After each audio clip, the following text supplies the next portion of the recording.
Hello, hello. Welcome everyone to this Laidler Trusted webinar on provincial announcements to allow 3 to 6 units on single family properties. We're excited to have you. Laidler Trusted agents value your home, land, and location. With these provincial announcements, it's more important than ever that your realtor can help you navigate these zoning changes. I'm Danielle. I lead operations and client service at Laidler Trusted. Before we get started, we want to acknowledge that these provincial changes impact each of you differently, and we understand these will have impacts on different neighborhoods. We are here to help you understand the process and how each city is implementing the provincial announcements in different ways. If you want to provide feedback, both the province and city council have public input forums. For support with any questions, please reach out to your Laidler Trusted agent that invited you here this evening. And now, a special welcome to Bill Laidler, President of Laidler Development and Laidler Trusted. Over to you, Bill. Hello and welcome.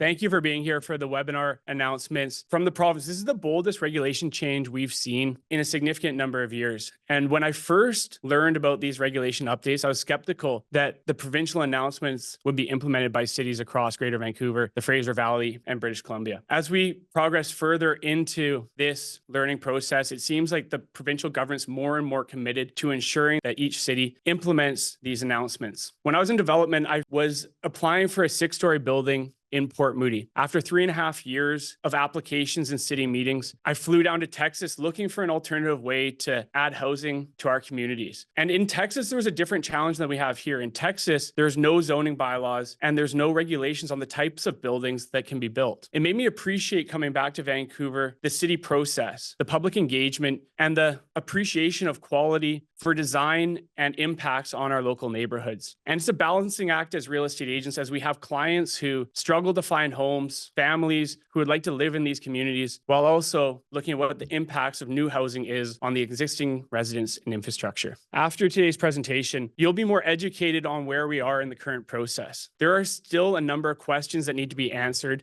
as each city rolls out the provincial announcements. Each city will have flexibility to implement these provincial mandates in different ways, and we'll talk about the effects that how each city will implement them will have on land values, on how each neighborhood is developed, and ultimately what homeowner options are. The policy manual is 200 pages. It's available publicly and it's linked in this document. If you want a copy of the full policy document, reach out to your Laidler Trusted agents. These agents are committed to understanding the zoning bylaws, the official community plans, and the property rights that are attached to these regulation changes. And as an agent, it's important to understand all aspects of a property when valuing the home, the land, and the location. There's a limited number of realtors in our community that are committed to learning this type of information, and the Laidler Trusted agents who invited you to this webinar are the best resource for you to contact as you have questions. Why are we here? The provincial mandates have included the ability for single-family properties across BC to construct between 3 and 6 units. These are infill developments looking to provide more family-oriented housing,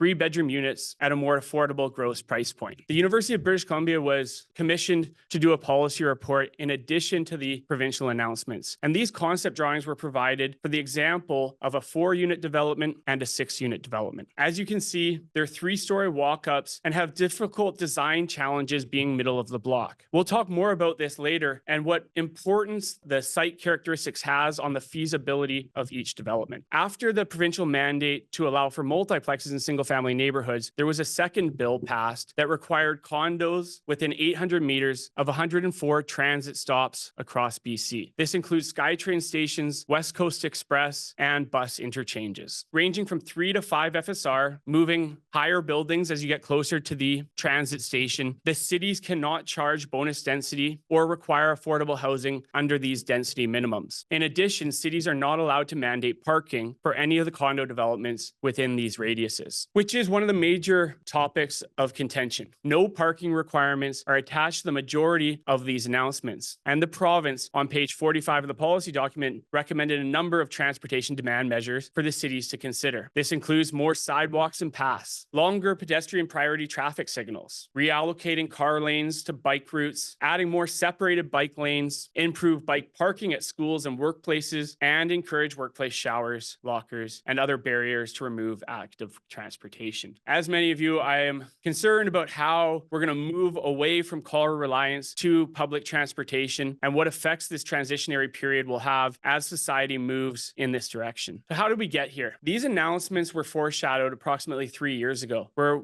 UBC was looking at different housing solutions across the world. New Zealand had already implemented these multiplex mandates in single-family neighborhoods and is seen as the case study that Vancouver's modeling their policies after. On December 6th, this 201-page policy document was produced and published by the province in addition to the implementation. In New Zealand, the pricing impact case study found that after the regulations were announced, there was a spike in pricing. And then after the regulations were implemented, the gross price point for the base land value dropped for multifamily buildings. This translated into a lower overall gross price point for housing in New Zealand and was seen as a successful solution to provide lower gross pricing housing options. In 2023, the BC province announced a number of housing initiatives. This included rent increases capped below inflation, empty homes tax, removal of strata rental restrictions, the 3-day cooling off home buyer period so that buyers were not able to go no subjects, $500 million committed to not-for-profit affordable housing, streamlined provincial permits, including riparian contaminated sites, a renter's tax credit of $400 per year, 55-plus building amendments to allow for future children and spouses to live in the buildings, short-term rental restrictions, and the subject of today's presentation,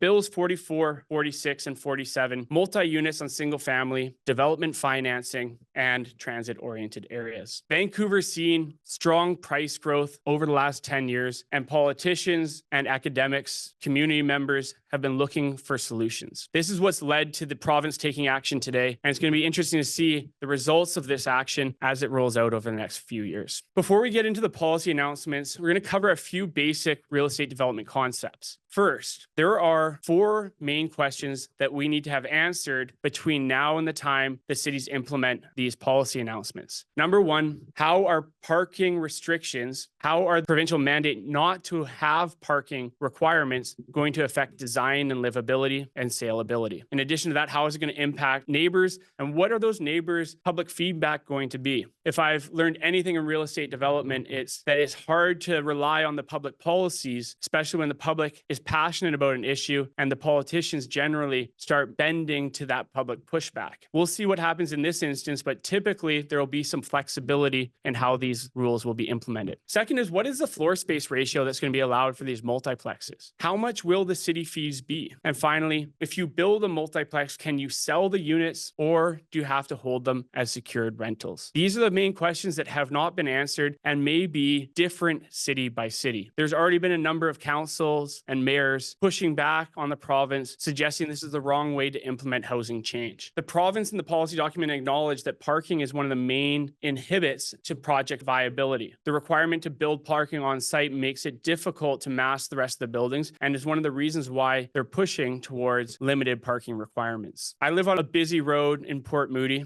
and there are properties with no back lane. It's hard to see how new 4-unit multiplexes will be built on Ioko Road with left turns coming in and out of a major road corridor, and whether this is safe for the community to move forward with. There are going to be areas in our cities that make sense for these types of multiplexes, and it's going to be interesting to see whether the province are going to maintain their strong approach to mandate them or mandate the allowance through every road and every street in our cities. A floor space ratio is a zoning bylaw requirement by the city that allows for how big of a building can be built based on the land size. So for example, if you have a 10,000 square foot lot with a 1 FSR, you could build a 10,000 square foot building. 4 units in that 10,000 square foot building, approximately 2,500 square feet each. If you had a 2 FSR, 10,000 square foot lot could build a 20,000 square foot building, 5,000 square foot units each. The city of Vancouver implemented its multiplex zoning bylaw in September of 2023, and the Vancouver multiplex FSR is at a 1 FSR. Other cities like Coquitlam have had multiplexes in areas like Millardville with a 0.85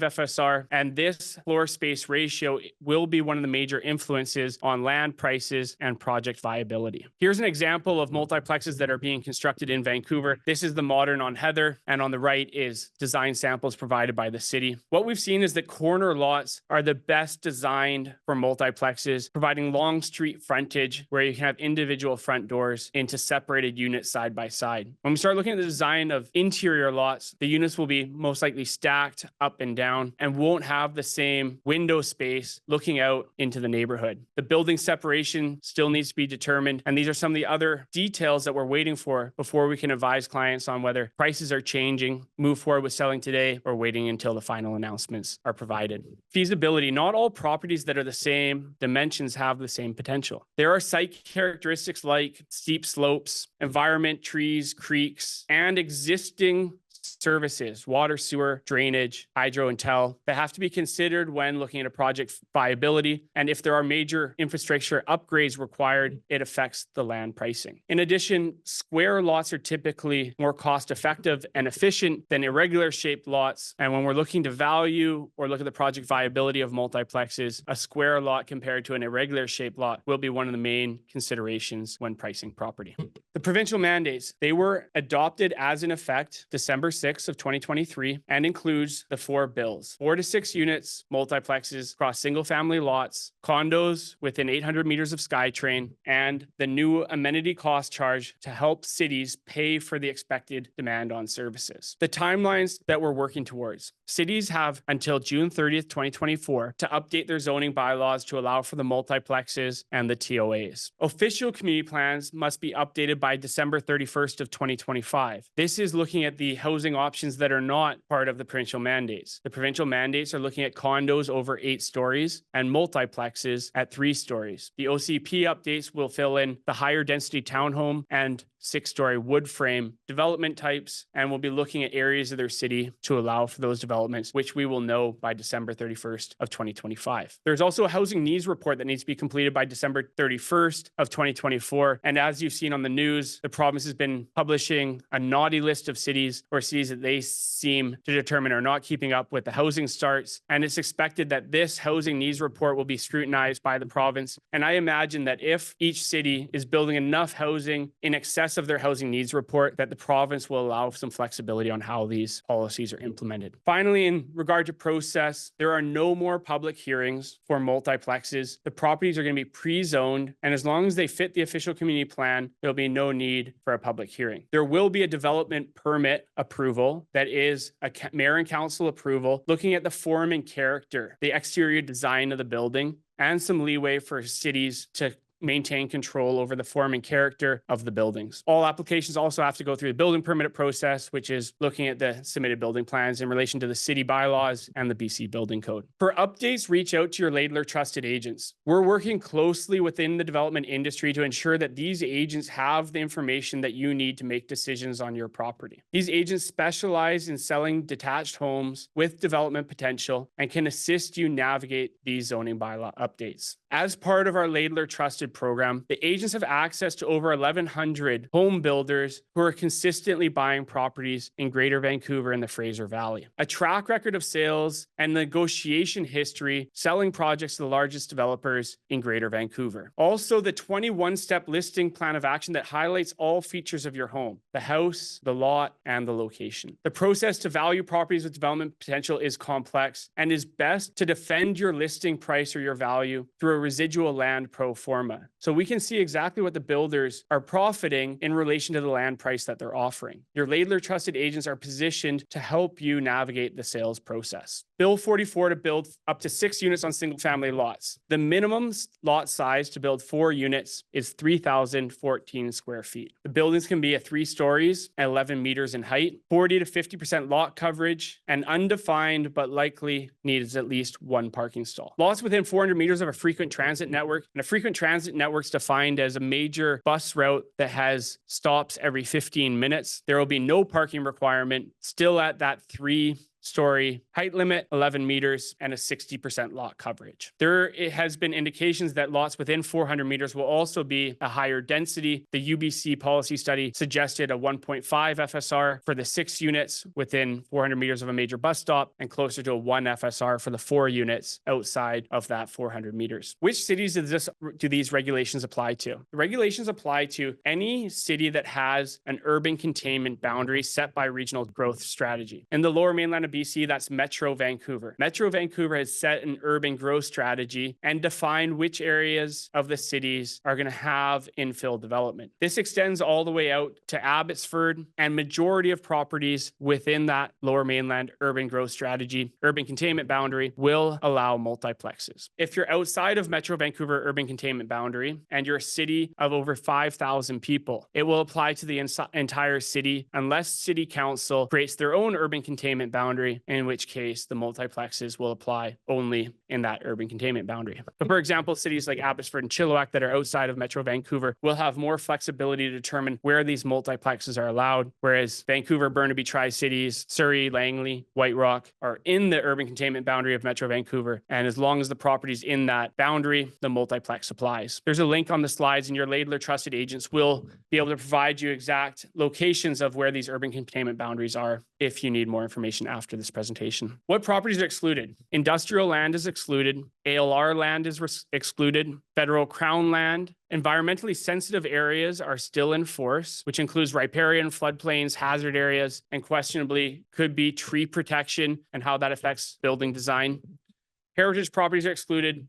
Land over 1 acre, land not connected to either city water or sewer, and any land within a TOA designation cannot build a multiplex to preserve that land for condos. In the event that there's discrepancy between the province regulations for riparian areas, which is 15 meters from the top of bank, and a larger setback set by the city's larger setback will apply. The determination to see whether it's 4 units or 6 units is within 400 meters of a frequent transit network. When working with a realtor, select a realtor who's familiar with how to measure the distance of the property to those frequent transit networks. It will be one of the main defining characteristics that every realtor will be incorporating into their pricing property process. It's one of the best questions to ask when you're interviewing realtors to see what their deep understanding is of these regulations and what your property rights are. Subsidized housing is allowed on multiplex developments of 6 units. The province will not allow subsidized housing or affordable units on 4-unit multiplex developments. This is another key consideration when determining property values, and an adjustment needs to be made for the additional density within the 6-unit development and what the revenue limitation is of that one affordable unit. Bill 46 is the new development fees. The new development fees are introduced to allow cities to have a mechanism to pay for the capital cost of infrastructure. This includes beyond the development cost charge and a new amenity cost charge. Previously, cities could charge a DCC that was limited to sewer, water, drainage, parks, roads, fire protection and police services, solid waste, and recycling services. This new bill allows for cities to project the overall cost of new amenities, including new communities and recreation centers, new libraries, daycare facilities. Between now and June 30th, cities have to estimate what their capital cost will be for these new amenities and will charge them to each development application as they come forward. This has a potential to have major impacts on the development feasibility. In Vancouver, the new multiplex zone that was approved in September provided for a $250,000 bonus density payment per application. And if that same size of payment is required in some of the suburbs or the Fraser Valley, it may significantly limit the ability for the developers to purchase land that new homeowners who want to live in the property or investors would value at a higher price. This sparks the discussion of, does growth really pay for growth? And how are cities going to be able to estimate the costs of new amenities 20, 30 years in the future and apply it to applications that are coming in by the end of this year? One of the main challenges, again, for cities to navigate. Bill 47 is 104 transit-oriented areas mandating condos within 800 meters. The floor space ratio is a 5 FSR within 200 meters and then gradually tapers down to a 3 FSR within 800 meters. This applies to SkyTrains, bus exchanges, and West Coast Express stops. The cities cannot charge bonus density payments or require affordable housing below those minimum density thresholds. As an example for you here, this is the Burquitlam SkyTrain station that's bordering the city of Coquitlam and the city of Burnaby, and the provincial map that identifies all the properties that these announcements apply to. An example in Vancouver, this is at Nanaimo Street station and identifies the properties that will be allowed to construct condos as of June 30th of this year. Here is the chart that prescribes the minimum heights and floor space ratios. As you can see in the Greater Vancouver municipalities, it's a higher density, up to 20 stories. And once you get into Abbotsford, Chilliwack, Kamloops, Kelowna, Langford, Mission, Nanaimo, Prince George, Saanich, Vernon, Victoria, Whistler,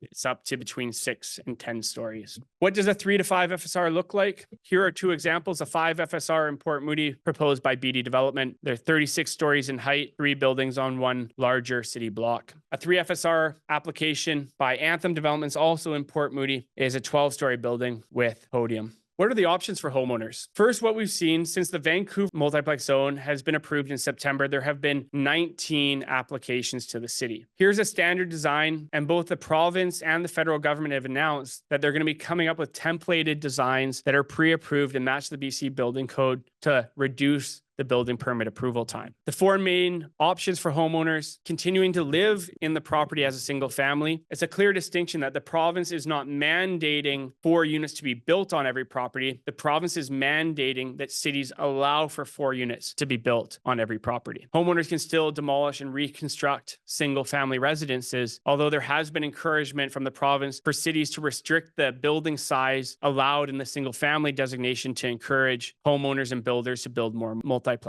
Outside of retaining the property as is, homeowners have the option to build a new multiplex or add units to your existing property. That's a very important option. Adding units to existing properties, and may be very valuable for a lot of homeowners to find new revenue streams and rental housing on their existing homes. Obviously, homeowners can sell to an end user, investor, builder, developer, and continue their life plans. Or the 4th option is to joint venture with a builder developer, participate in the profit and the equity growth. Laidler Trusted Agents are working with a number of developers who are actively looking for sites across Greater Vancouver and the Fraser Valley, including Paramax Homes, Lightwell Developments, and our own development company, Laidler Developments. Check your title to see if there's any restrictions outside of the provincial and city mandates. The province has acknowledged that there are building schemes and covenants that have been registered on title at the time of subdivision or negotiated between private property owners. And these covenants and building schemes will stay in effect and will overrule the multiplex rules. So if you have a building scheme that restricts how many units can be built on a property or restricts the height limit for properties, that those covenants registered on title are still valid. Any covenants that are registered on title after the announcements of June 6th will not be valid if they're required by the city. And it's unclear whether private property owners can negotiate with each other to put restrictions in place for neighborhoods and whether that will be upheld. It seems, based on my understanding of the policy document, that will be allowed, but it hasn't been specifically addressed. Your Laidler Trusted Agent values your home, land, and location. Laidler Trusted Agents follow the 21-step listing plan of action. This is the listing plan of action that assisted our company negotiate, on average, over 80 contracts each year from 2013 to 2020. That listing plan of action had an average days on market of 24 days when the average agent was selling homes in closer to 2 to 2.5 months. That reduces the time and energy and stress for homeowners and results in a higher sale price on average. The 21-step listing plan of action on average sold homes with 1.5% of the list price when the average realtor was selling homes 4% off the list price. That's on average for the homeowner, an extra $50,000 in your pocket on a $2 million sale. Thank you for the presentation. My name is Bill Laidler. We currently have 88 units under construction in Port Moody, Sitka House, and we have another 400 units in development. This includes Kyle Park Senior Living, also in Port Moody. It's a continuum of care home with condo units for sale, independent living units for rent, and complex and memory care units with full nursing services on the ground floor. It allows homeowners to age in place. It allows homeowners to preserve equity by buying condo units and have a la carte services within the building. And if partners need to separate for different care needs, they can remain in the same building. Contact your Laidler Trusted Agent for a no obligation feasibility study. If you have any questions about anything that we've talked about today, your Laidler Trusted Agents are available for you to answer your questions, be your resource, and help us navigate what options we have as homeowners as we move through these provincial mandates. We also have a Vancouver investment property must-have checklist. If any of you are looking to purchase property, connect with your Laidler Trusted Agent to get a copy of that checklist. It's what I've experienced in my real estate sales career and development career that has caused major stress in our lives, missing those small details, and it's available for you so you can learn from my mistakes. For the rest of the time we have available here, we will take some questions, and if you need anything else, please reach out to anyone in our team or one of the agents that have invited you here today. Danielle, would you like to come back and help navigate the questions? Thank you. You bet. Here we are. Great presentation. Awesome. So our first question is from Winnie. There's a couple here. What cities are included in this mandate? What cities are included in this mandate? As we discussed, any city across BC that has more than 5,000 people will have to either define their own urban containment boundary, or if they're part of Metro Vancouver or a regional growth strategy that has its own urban containment boundary, it will apply to the properties within those designated areas. I see that when you followed up with the question is Delta in the urban containment boundary? I don't know the answer to that question. Connect with your Laidler trusted agent. They will be able to go to the Metro Vancouver website and help you answer that. If I had to guess, I would say yes, but check with your Laidler trusted agent. All right, thank you. Next question. If there is an OCP multifamily zoning in place and the property is with the TOD area, which zoning will take precedence? The TOD has a higher FSR potential, so will that be the preference enforced by the city/province? The provincial mandates are minimums. It's designating what the minimum density and the minimum height requirement by a city must be. So if the city OCP is in excess of the provincial mandates, then it will take precedent. If the city OCP is lower than the provincial mandates, then the provincial mandates will increase that base density. There is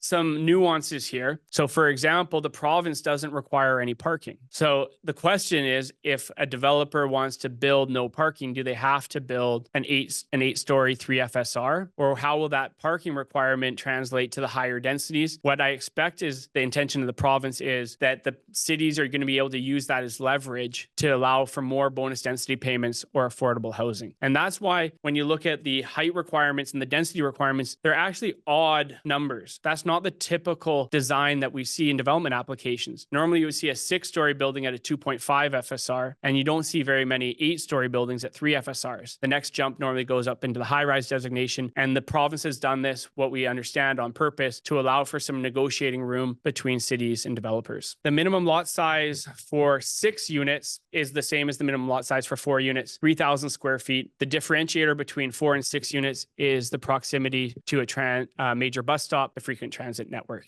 Can any cities with a population above 5,000 opt out of this? Unclear. We're not sure. What we know is that if the city has more than 5,000 people outside of the urban containment boundary of Metro Vancouver, it can set its own urban containment boundary. This is where the housing needs report comes in. That needs to be completed by the end of this year. And what it seems like is that the province will look at both the housing needs reports and how many housing units are being built each year. And if the cities are maintaining a high enough number of housing starts that meets the housing needs reports, that there's some flexibility in how these are going to be enforced. It definitely does apply to cities over 5,000 people that are in the Metro Vancouver urban growth strategy, which is, as we said, out to the border between Langley and Abbotsford. A couple people are asking, are you making a copy of this presentation available? We may have a copy of this available. The best thing to do is to reach out to your Laidler trusted agent. They'll be the best resource. We will have some sort of follow-up, whether it's the full presentation or a webinar replay. We are planning our next steps, so keep in touch with your agents, and we're happy to provide these resources as much as possible. Does the municipality have to change or update their OCP before the density increase happens? No,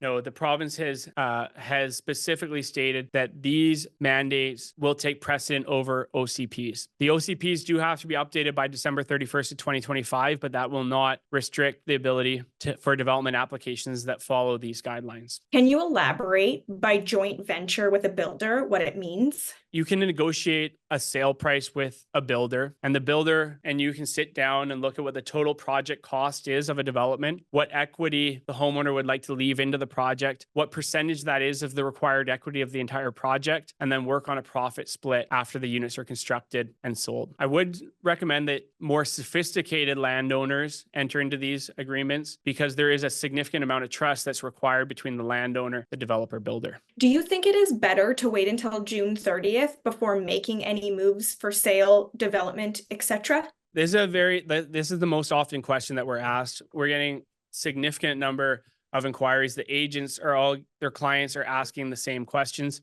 Really, it's a case by case basis. It depends whether you're in a TOA. It depends whether you can do 4 units, whether you can do 6 units, and what your specific site characteristics are, and what city you're in. So that's on the site size. Then on the second part of that question is, it also depends on what your personal plans are. if you're planning on moving to another piece of property, you'll benefit from you'll have these same regulations on your new property as well. So you can talk about which property is more likely and what the effects are of your existing property and what you're looking to purchase. If you're looking to sell your property and move to the interior or out of country, then it may be a reason to stay longer. It's a case by case basis, and really talk to your Laidler trusted agent and see what his opinion is on your site's feasibility and what your personal plans are, his or her. Another question, is Whistler included in this? Whistler is included. It does have a bus station. I believe it's over 5,000 people, which gives it flexibility to create their own urban containment boundary. Whistler is definitely outside the Metro Vancouver urban containment boundary, so there will be some options in Whistler, and you'd have to check the population to see whether they need to set their urban containment boundary or not. Another question, what is involved in changing a ARL zoning, in quotations, Chilliwack, to one which could allow for this new development? I imagine you're talking about agricultural land reserve, ALR. If you are, it's very difficult to bring properties out of the ALR. The province announcements specifically exclude ALR land, and you would have to talk to the city about redesignating it. But traditionally, cities are cautious to take land out of the ALR, as it's very difficult to find farmland and the similar line of thinking around industrial land. If the property is on septic, not sewer, then it sounds like it is excluded from this new zoning. So a 4 multiplex could not be built. Does this mean the current zoning continues? Yes. Based on everything we understand now, if it does not have access to both city water and city sewer, the province announcements will not apply, and the property zoning as is will be maintained. How will property taxes be calculated when the zoning comes into effect? Property taxes are an interesting calculation. It's based on the city's budget and then dividing it by the total BC assessments for each property and its proportional share of that city budget. What will happen for land values, if the land values go up higher in proportion to condo values, then those land property owners will pay a higher proportion of the property taxes. So if land values are going up proportionately, property taxes are going up. But key note that the budget's the same. We're just talking about who's paying for the taxes now, whether it's homeowners with lower BC assessments or higher BC assessments. We're not sure whether this is going to have a major push on pricing. With 300,000 properties in the Greater Vancouver area being designated all at once, and only 3,000 home starts in the single family sector every year, there's a lot of opportunities for home builders and developers to purchase. There's more land available than there will be buyers. And if there were more buyers, builders, developers that entered the marketplace, it would have a strong push on construction costs, which may even out any increase in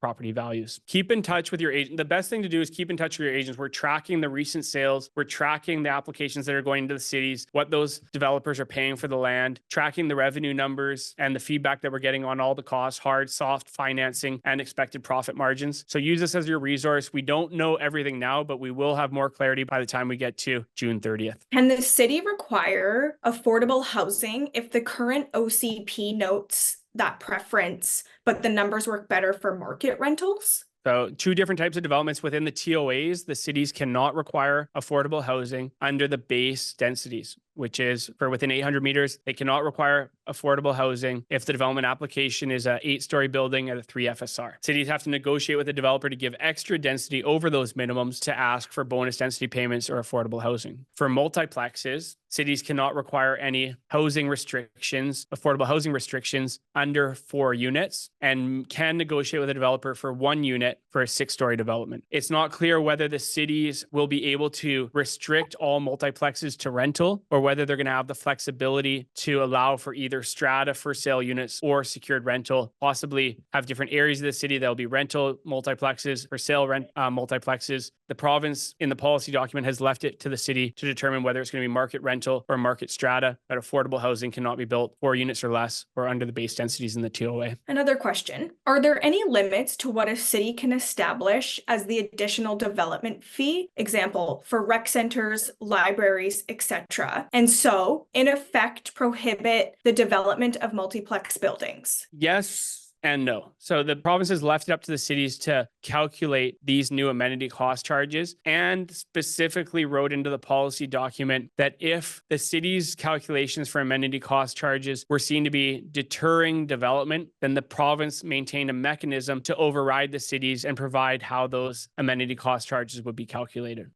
We'll see. This is where it's unclear. How strong is the province going to be in enforcing all of these mandates? It seems clear that a lot of what the province rights are to have the ability to override the cities if they don't feel like they're implementing enough housing starts. And that's what's going to give some of the cities flexibility on where to put these multiplexes and how to implement some of these province mandates. Thank you. Could the city of Port Moody allow builds similar to the proposed 3000 Henry Street for lots that have a steep slope or a steep style build? This is a negotiation within the city and the developer. The province has allowed cities to have flexibilities around these provincial mandates if there is steep slopes or if there are environmental challenges. So these mandates do not apply in situations where there could be harm to residents or the stability of the building may be affected. So there will be more flexibility from the cities, and they'll have less stringent requirements for projects like 3000 Henry that have steep slopes and environmental concerns. For you directly, Bill, do you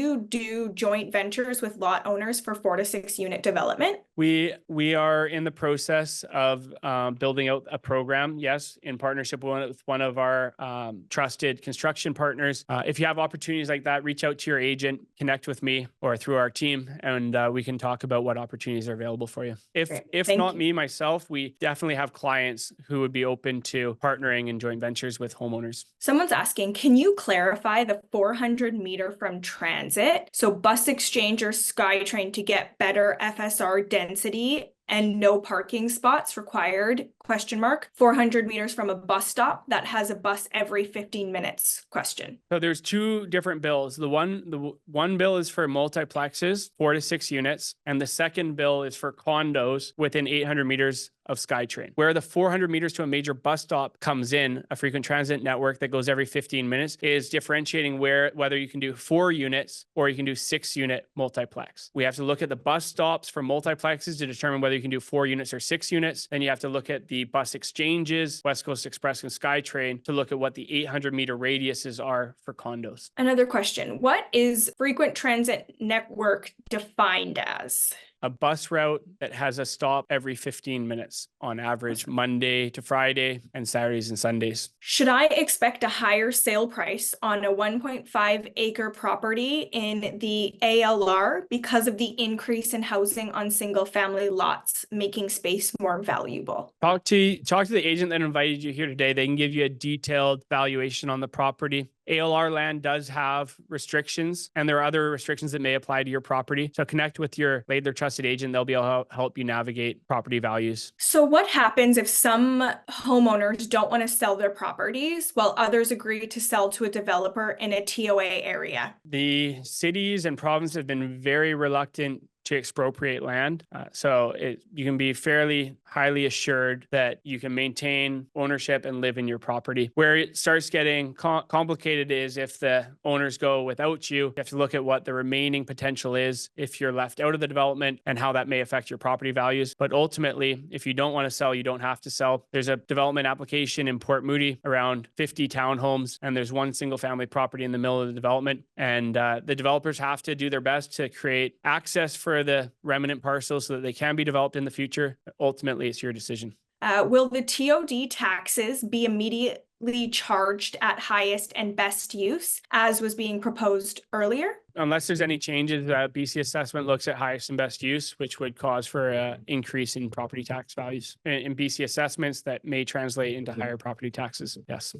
If a property is within 600 meters of a frequent transit area, but also falls under flood zone, will that be qualified for multiplex development? No, 2 disqualifications here. Number 1, if it's in floodplain, then it's excluded, or at least the cities have the flexibility in terms of whether to approve it or not. The second is if you're within 800 meters of a TOA, then you cannot build a multiplex. The province has excluded multiplexes within 800 meters of TOAs to try and preserve that land for the condo developments identified in the table. So I'm at our last question here. Will a 7,200 square foot lot and house in Maple Ridge now be worth more if we want to sell, especially if it is in poor condition and would need renos? Maybe a fourplex would be a good option? Question. At a very high level, that seems to be the type of property that would benefit in terms of property values from these announcements. We'll have somebody reach out to you to provide you a more in-depth valuation or workshop some potential options for you.